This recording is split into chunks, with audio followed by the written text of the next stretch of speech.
you notice a pattern? You want to share it with the class?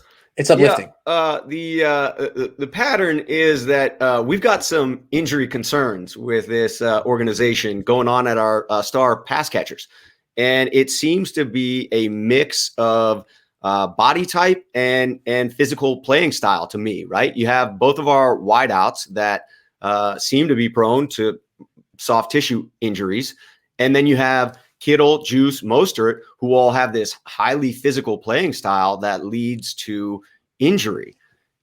And so it just makes me worried that every single one of the elite pass catchers that we're relying on, and some of them are not elite yet, we're just counting on them to take the next step to becoming elite, all have injury concerns. Even the person that we're talking about bringing in to be our true number one, Julio Jones, would bring with him injury issues.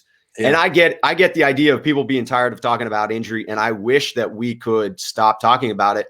But then OTAs happen, and you come on and you tell me this list of people who are hurt. Wilson, Mostert, Ayuk, Richie James Jr., Trent, freaking Travis Benjamin, like already. You're killing me, Grant. I know it's not your fault, but I'm shooting the messenger on this one. When I saw that list of people, I was like, come on, man. I know it's ridiculous, but I think it just shows you that it's a systemic issue. That's the word.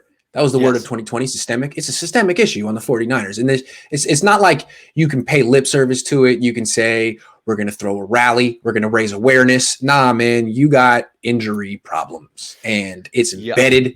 It's deeply embedded in your society here. And it's going to take generations for you to get this. I mean, you're going to have to overhaul your roster to an extent.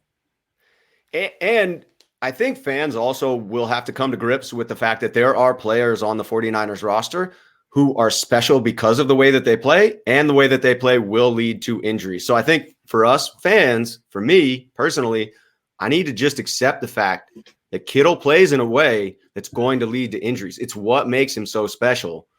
And so I've got to brace myself for that. I think you say that about every player, though. Debo's the same way. Debo's I don't worry about that with Ayuk as much. He does have a physical playing style, but it doesn't seem as reckless. No, Ayuk's body breaks down for different reasons. Ayuk is this dude who, to me, probably naturally about 5'11", 180, but he's 5'11", 205. Kind of like Nick Bosa, who's naturally probably 6'4", 230, but he's 6'4", 270. So they're great work in the weight room, guys. Amazing. A+. But you might have gone a little too far, actually. You might need to take it back.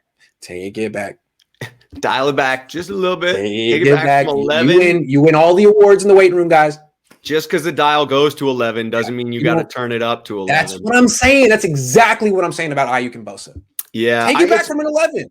Dude, it's an interesting theory that you bring there, maxing out your frame to the extent that you're pushing the limits of what the human body can do. That's what Ayuk and Bosa do, and it's tremendous. You can't question their work ethic. I mean, it's what you want. Yeah. It's what you want, but look what's happening. It's like, hey, man, why don't you take it down from an 11?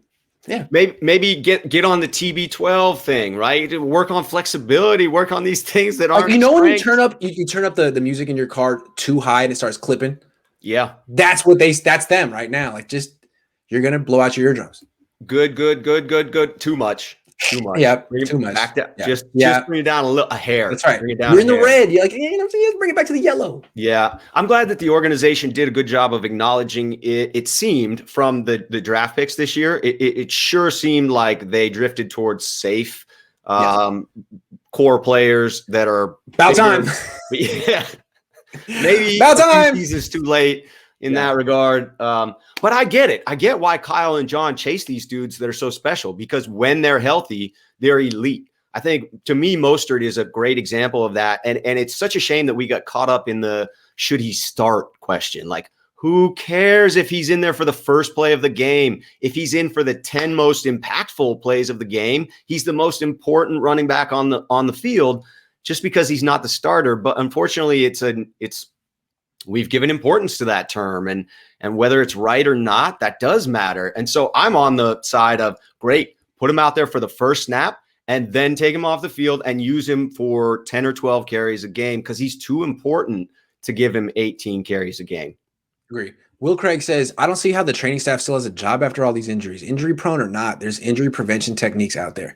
I feel like all I can say is that, you know, they got George Kittle looking way better. So they have some successes. Look at George Kittle. Look at Fred Warner. I'm sure that's why the Niners be like, they actually do a good job. They really do get guys very strong. It's just sometimes I think they get them too strong for their own good. Yeah. Too strong. And let's not forget that there was a complete overhaul just 3 years ago, and the injuries did not subside, right? So there was a concerning trend, a complete overhaul, and a concerning trend on the other side of it. So it's not as if they didn't try that once. I do think that there is the propensity from a fan standpoint to overlook the idea that it's a small sample size. One injury looks like a big concern, but really it's just the average life of an NFL player. You're going to miss on average 2 games a year. When you're coming back from serious injury, you're something like 40% likely to have another injury that costs you 2 games the next season because you're favoring whatever injury you're recovering from. That's right. Which leads to imbalance, which leads to the next injury. Right. And it's just so few players and such critical injuries that it looks like a bigger concern when you have 5 extra injuries, right? As opposed to, so it's a small sample size. That's all I'm saying, that it could be this year we see a return to normalcy from a statistical standpoint, but it's concerning, man. It's super concerning, and it makes me focused on it. So I wonder, is this in the players' heads? When you listen to Jason Verrett and he has to say that, is that a concern that players are focused on this and therefore it's a self-fulfilling prophecy?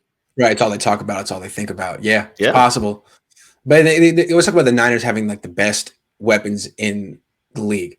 They never play together. So how could that be? Maybe they don't. It's like my Blazers. Like, I get caught up in the potential of the 49ers. I get caught up in thinking of who's on the roster as compared to the reality of, well, who's actually going to play and will they have a cohesive unit out there? Mm-hmm. So it's tough. Yeah. Well, I think that the Niners have more going for them than the Blazers. Not to get off. I don't think the Blazers really have an answer. I would agree. Well, the Blazers have Damian Lillard, so they have an answer. They don't have a path to improving their roster, but no, maybe I'm wrong. And they're not as talented as the 49ers on paper.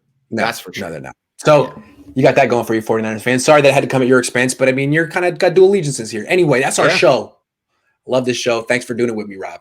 Absolutely, man. I'm going to be putting out the first episode of 49ers Mailbag on my channel. There's only a couple of videos on there, but go ahead, find it, subscribe to it, like it. I'm going to throw it out there. There's so many things about the video that I would change in hindsight, but I tried to do it in one take so it'd have a live feel to it. I rewatched it. I was like, this is atrocious, but I'm putting it out there anyway because that's just how I roll. Nice. I'm going to be back live here in an hour with Coach Noah Johnson, and then at 3 o'clock on Twitch. I got my Discord server working. It's for people who are subscribers to my Twitch account. So if you are a subscriber and you haven't gotten the invite yet, come on my stream. I'll throw it at you. See you guys in a little bit. Thanks, everyone. Hit your questions, 49ersmailbag@gmail.com.